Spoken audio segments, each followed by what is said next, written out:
a conformist world. The very things that US corporations did not make. Products have always had an emotional meaning. What was new was individuality. The idea that this product expresses me, and whether it was a small European car, the particular music system, relaxation, your presentation of self, your clothing.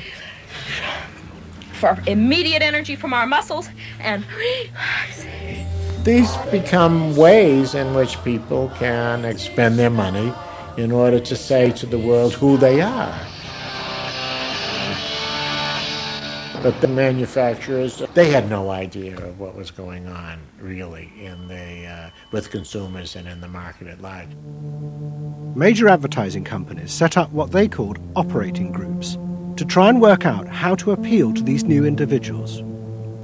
The head of one agency sent a memo to all staff. We must conform, he told them, to the new nonconformists. We must listen to the music of Bobby Dylan and go to the theatre more. But the problem was, few of the self-expressive individuals would take part in focus groups. The advertisers were left to their own devices. There's a new cereal that tastes so right. Makes you dance, it's a way out of sight. It's tasty little squares of malted wheat. It's crispy and it's crunchy and it tastes so neat. Faster though. That's what I'm saying. Use a folk rock with more rock than folk. And there was an even more serious problem. To make products for people who wanted to express themselves would mean creating variety. But the systems of mass production that had been developed in America were only profitable if they made large numbers of the same objects. This had fitted perfectly with the limited range of desires of a conformist society. The expressive self threatened this whole system of manufacture. And the threat was about to grow rapidly. Go! Because an entrepreneur had invented a way of mass-producing this new independent self.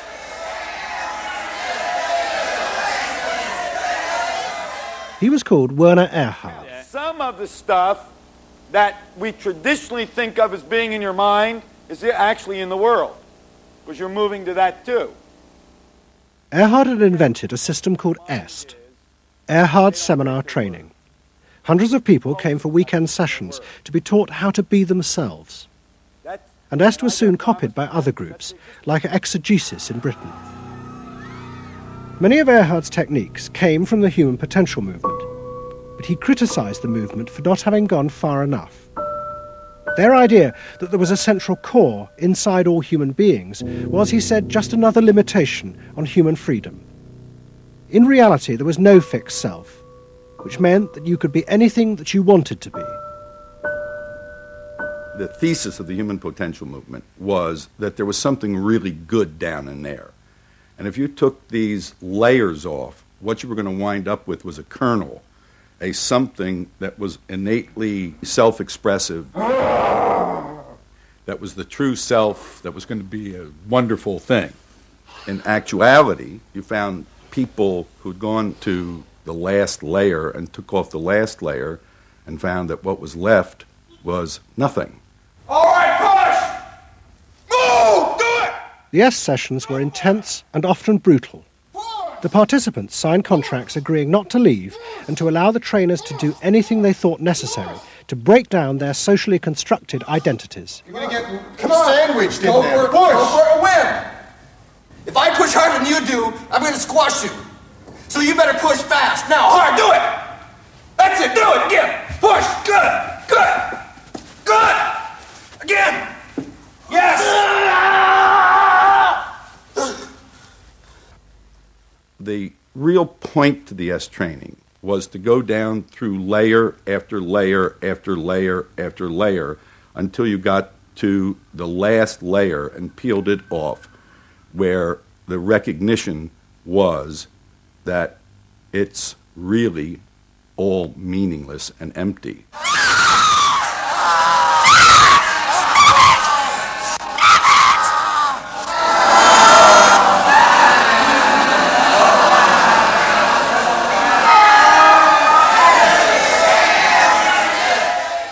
That's existentialism's endpoint. Est went a step further in that people began to recognize that it was not only meaningless and empty, but it was empty and meaningless that it was empty and meaningless. And in that there's an enormous freedom. All the constrictions, all of the rules you've placed on yourself are gone. And what you're left with is nothing. And nothing is an extraordinarily powerful place to stand, because it is only from nothing that you can create. And from this nothing, people were able to invent a life, and allowing them to create themselves. Invent themselves. You can be what you want to be.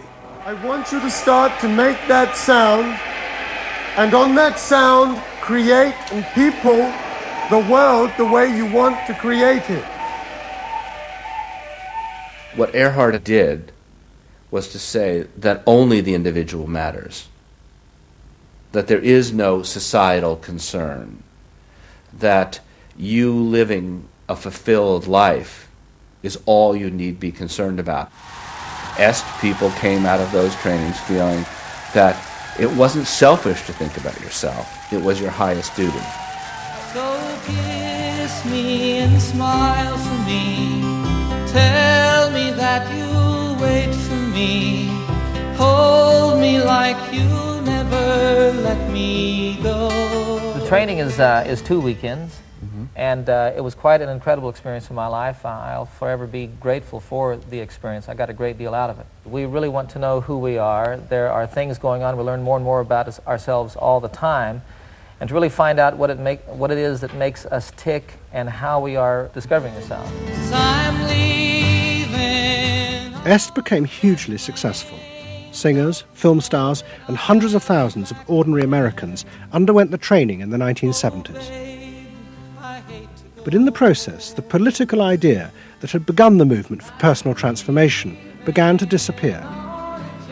The original vision had been that through discovering and expressing the self, a new culture would be born, one that would challenge the power of the state. We will not let them separate our culture from our politics. We are a people. We are all together. But what was now emerging was the idea that people could be happy simply within themselves, and that changing society was irrelevant. One of the proponents of this was Jerry Rubin. In 1968, Rubin, as leader of the Yippies, had led the march on Chicago, but now he had undergone Est training. I was willing to die, and I had a martyr complex in a sense. I think we all did. And I've given up that ideal of sacrifice. And I'm not as overwhelmingly moved by injustice as I was. And now we reincarnated ourselves from within. Basically, the politics were lost and totally replaced by this lifestyle, and then the desire to become deeper and deeper into the self. By now, a grandiose sense of the self. And my a good friend and one of the original Yippie founders, Jerry Rubin, definitely moved in that direction. And I think he was beginning to buy into the notion that he could be happy and fully self-developed on his own. Socialism in one person. Yes. Was he alone in that trajectory? Although that, of course, is capitalism. That's the whole joke. I think it's funny. I think it's funny because people spend so much of their life being bedeviled by their past and being locked into their past and being limited by their past.